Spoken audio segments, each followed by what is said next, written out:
Third chapter spreadsheet के part 2 video में पढ़ना है कंपोनेंट्स ऑफ वर्कबुक। आप स्प्रेडशीट जो है एक बुक की तरह काम करता है, जैसे आपका नोटबुक होता है जस्ट लाइक वर्कबुक। तो वर्कबुक जो होता है वो कंसिस्ट ऑफ पेजेस। जैसे हमारे हम जो बुक यूज करते हैं तो देखते हैं कि उसके अंदर बहुत सारे पेजेस होते हैं, तो उसको उस पेजेस को जो है उसको हम वर्कशीट कहते हैं। ठीक उसी तरह एक्सेल में भी वर्कबुक कंसिस्ट ऑफ वर्कशीट। वह जो है वर्कबुक जो है वो वर्कशीट से बना हुआ होता है, बहुत सारे इसमें वर्कशीट होते हैं। अब वर्कशीट किसको कहते हैं? तो वर्कशीट उसको कहते हैं जिसमें आप काम करते हैं, यानी working area is called worksheet. Worksheet is the working area on the screen. Screen में जो जहाँ हम काम करते हैं उस एरिया को हम वर्कशीट कहते हैं। Worksheet consist of row and columns. Worksheet जो है वो ब्लैंक नहीं होता है, वर्कशीट जो है रो और कॉलम का बना हुआ होता है। By default workbook open with 3 worksheet, namely sheet 1, sheet 2 और शीट 3। जब हम एक्सेल खोलते हैं, बुक 1 जब खोलते हैं तो वर्कबुक में बाय डिफॉल्ट यानी पहले से 3 बुक वर्कशीट दिखाई देता है। नीचे होता है स्क्रीन के नीचे में जो आपको नाम उसका रहता है शीट 1, शीट 2 और शीट 3। 3 पेज होता है, लेकिन आपको आवश्यकता के अनुसार, अपने रिक्वायरमेंट के अनुसार हम उसमें और भी शीट इंसर्ट कर सकते हैं, जोड़ सकते हैं। तो उस वर्कशीट जहां हम काम करते हैं जो रो और कॉलम का बना हुआ होता है उसमें है रोज। पहला rows are the set of horizontal rectangular boxes. They are numbered from top to bottom along with left edge of worksheet। ये जो है आप यहाँ देख रहे हैं एक स्ट्रक्चर बना हुआ है। तो यहाँ आप देखते हैं कि ये जो है आपका एक हॉरिजॉन्टल का मतलब होता है ये लाइन जो होता है वो हॉरिजॉन्टल कहलाता है। तो ये आप रो देख रहे हैं, ये हॉरिजॉन्टल है जिसको रिप्रेजेंट किया गया है 1 2 3 4 5 से। ठीक है, तो इसमें अब बहुत सारे रोज होते हैं। जैसे कि अगर हम काम कर रहे हैं एक्सेल में तो 10,48,576 रोज होते हैं, लेकिन स्क्रीन पे उतने नहीं पाएंगे। तो स्क्रीन पे लगभग 13, 14, 15 तक दिखाता है। तो ये रोज होता है जो हॉरिजॉन्टल बॉक्स की में बना हुआ होता है। और ये 1 2 3 यानी नंबर से रिप्रेजेंट किया जाता है टॉप टू बॉटम, यानी ऊपर से लेके नीचे तक। उसके बाद आता है columns. Column are the vertical set of rectangular boxes. Column are label alphabet from left to right. आप जो आप देख रहे हैं क्या ABCD लिखा हुआ है, और वर्टिकल ये लाइन जो होता है वो वर्टिकल होता है, वर्टिकल लाइन है। तो ये वर्टिकल जो होता है वह आपको कॉलम कहलाता है, जो जिसको रिप्रेजेंट करते हैं, जो लेवल होता है A, B और C से। तो इसमें लास्ट जो होता है, जो सबसे अंत में अगर हम देखेंगे कि कितना है इसका लास्ट पॉइंट्स इसमें कॉलम, तो वो लास्ट होता है .XFD। ABC से शुरू होता है और अंत में जाता है तो वहाँ होता है XFD। और इसके काउंट करेंगे तो ये आता है काउंट में 16,384। ये कॉलम होता है जो आपको लेफ्ट से राइट की तरफ जाता है। रो है और टॉप टू बॉटम और नंबर से रिप्रेजेंट करते हैं, लेकिन कॉलम जो है वो लेफ्ट टू राइट जाता है और ये आपका वर्टिकल होता है और इसको रिप्रेजेंट करने के लिए ABC अल्फाबेट का यूज करते हैं। तीसरा पॉइंट है cell pointer. The active cell in worksheet is called as cell pointer. It remains highlighted in the worksheet.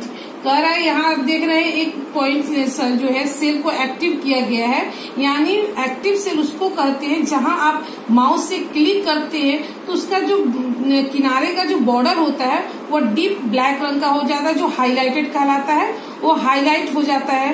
तो ये जो हाईलाइटेड सेल है उस सेल को हम सेल पॉइंटर कहते हैं। जहां आप काम करेंगे, हम जहां चाहे वहां काम नहीं कर सकते। जो आपको हाईलाइटेड सेल होता है उसी के अंदर हम काम करते हैं। तो हाईलाइटेड सेल जो होता है, खंड जो होता है, उसको हम सेल पॉइंटर कहते हैं, यानी एक्टिव सेल को सेल पॉइंटर कहते हैं। Cell A rectangular box formed by intersection of row and column is called cell। यानी सेल जो है एक रेक्टेंगुलर बॉक्स होता है जो intersection of row and column यानी रो और कॉलम को दोनों को मिलाकर बना हुआ है। यहाँ दिखाई भी दे रहा है यहाँ पे कि ये जो बॉक्स आप देख रहे हैं छोटा छोटा, ये पूरा जो एक चार्ट बना हुआ है ये एक्सेल का चार्ट है। तो इसमें आप देखते हैं कि वर्कशीट है, यानी ये एरिया जो है हमारा काम करने के लिए बना हुआ वर्कशीट। वर्कशीट जो होता है वो रो और कॉलम का बना हुआ होता है। आप देख रहे हैं यहाँ रो और कॉलम बना हुआ है। तो ये जो सेल जो बना हुआ है यानी ए जो है वो ABCD जो इंडिकेट कर रहा है ये हमारा कॉलम है जो वर्टिकल होता है, और 1 2 3 जो लिखा हुआ है ये हॉरिजेंटल रो होता है। तो वर्टिकल और हॉरिजेंटल दोनों मिला के यानी कॉलम और रो मिलाकर एक सेल बन जाता है, खंड बनता है जिसको सेल कहते हैं। यानी rectangular box formed by intersection of row and column is called cell। Next topic है सेल एड्रेस। अब सेल एड्रेस यानी सभी सेल यानी जितना सेल यहाँ दिख रहे हैं छोटा छोटा, ये सब का एक यूनिक एड्रेस होता है, अलग एड्रेस होता है। ये एड्रेस बनता है combination of row and column, जो रो और कॉलम को मिलाकर ही एड्रेस बनता है। आप यहाँ देख रहे हैं कि यहाँ एक लिखा हुआ है, जैसे कि यहाँ हाईलाइट करके एक सेल दिया हुआ है, तो ये है बी कॉलम है और 2 रो है B2, यानी B2 जो है उसका सेल एड्रेस हो गया। यहाँ देखिए each cell has unique address, it is identified with the column position followed by row number, जो आपका कॉलम का पोजीशन और उसको फॉलो करता है रो नंबर। जैसे B2 तो कॉलम B और रो नंबर जो है वो 2 है।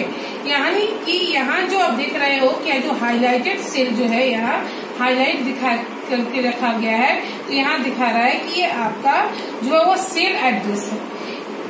तो इस सब का जैसे अगर हम इसको हाईलाइट करते हैं, यहाँ पर इसको करते हैं तो E और 2 यानी E2 हो जाएगा। अगर यहाँ इसको हम करते हैं तो D और 4 तो D4 हो जाएगा, यानी उसका सेल एड्रेस है। ये जितने सेल हैं सबका सेल एड्रेस अलग अलग होता है, क्योंकि सब सेल जो है वो रो और कॉलम का बना हुआ होता है। अब है नेम बॉक्स। नेम बॉक्स आप यहाँ देख रहे हैं कि ये जो नेम बॉक्स है ये आपका ऊपर में दिया हुआ है लेफ्ट साइड में। Name box lies on the left towards upper side of worksheet is shows the current cell और active cell, यानी कि ये नेम बॉक्स में उसी का नाम दिखाएगा जो सेल एक्टिव होगा, यानी जिसमें हम काम कर रहे होते हैं उसी सेल का नाम यहाँ दिखाई देगा। जैसे ये एक्टिव सेल है, एक्टिव सेल हम कैसे पता कर लेंगे, जो सेल पे हम माउस से क्लिक कर देते हैं उसका बॉर्डर जो होता है वो डार्क ब्लैक बन जाता है, उसको हम एक्टिव सेल कहते हैं। जैसे यहाँ इस चार्ट में एक्टिव सेल जो है वो B और 2 है, यानी B2। तो नेम बॉक्स में यहाँ B2 दिखा रहा है। ये B2 क्या है, ये नेम है, इस एक्टिव सेल है और इसको नेम बॉक्स में डिस्प्ले किया जा रहा है। ये नेम बॉक्स जो है ये वर्कशीट के ऊपर होता है लेफ्ट साइड में। अब है टाइटल बार। टाइटल बार यानी कि ये पूरा जो एक्सेल है जो बुक 1 दिखा रहा है ये अनटाइटल होता है। जब हम इसको सेव करते हैं तो ये टाइटल बन जाता है, टाइटल आता है। अभी अनटाइटल है यानी बुक 1 दिखा रहा है। तो ये आपका जो है इस विंडोज में सबसे ऊपर होता है। देखिए it lies at the top of the window screen, it display the name of the active worksheet. जिस वर्कशीट में हम काम कर रहे हैं, तो जिस वर्कशीट में हम काम करते हैं उसको अपना नाम भी देते हैं, उसको सेव करते हैं अपने नाम से, उस नाम को यहाँ डिस्प्ले किया जाता है। अभी ये नाम सेव नहीं है इसलिए बुक 1 दिखा रहा है। ये बुक 1 जो है ये एक वर्कबुक हो गया और जिसमें काम करते हैं वो वर्कशीट हो गया।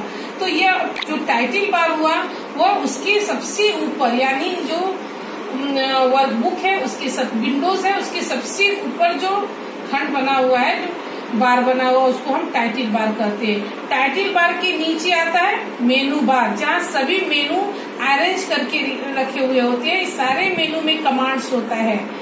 उसके बाद आप देख रहे हैं यहाँ शीट टैब बना हुआ है। आपको बताए थे शुरू में भी कि ये जो वर्कबुक है इसमें बहुत सारे वर्कशीट होती है। तो बाय डिफॉल्ट इसमें 3 शीट होता है, शीट 1, शीट 2 और शीट 3। इसमें अपने रिक्वायरमेंट के हिसाब से बहुत सारा पेज इंसर्ट कर सकते हैं। अभी यहाँ देख रहे हैं हॉरिजॉन्टल स्क्रॉल बार। ये हॉरिजॉन्टल यानी पेज जो है स्क्रीन पे इतना ही दिखाता है। हम अगर और ज्यादा काम किए जो नहीं दिखाई दे रहा है तो हम स्क्रॉल को लेफ्ट और राइट करके हम उसमें बहुत सारे पेज को जो कंटेंट है उसको हम देख सकते हैं।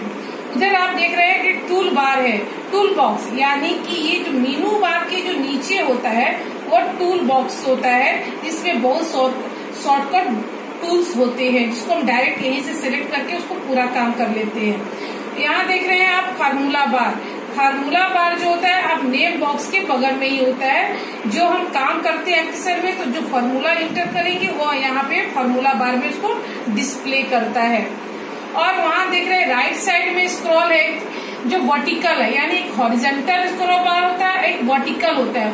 वर्टिकल यानी कि ऊपर से नीचे आपको पेज जो है वो रो तक ही दिखाता है। अगर उसके ऊपर भी और देखना है तो हम वर्टिकल से ऊपर नीचे कर सकते हैं, हॉरिजॉन्टल से लेफ्ट और राइट कर सकते हैं। तो ये स्क्रॉल बार हो गया। इतने मेनू जो है, ये जो आप बॉक्स देख रहे हैं ये कंपोनेंट ऑफ वर्कशीट है। इतने वर्कशीट में इतने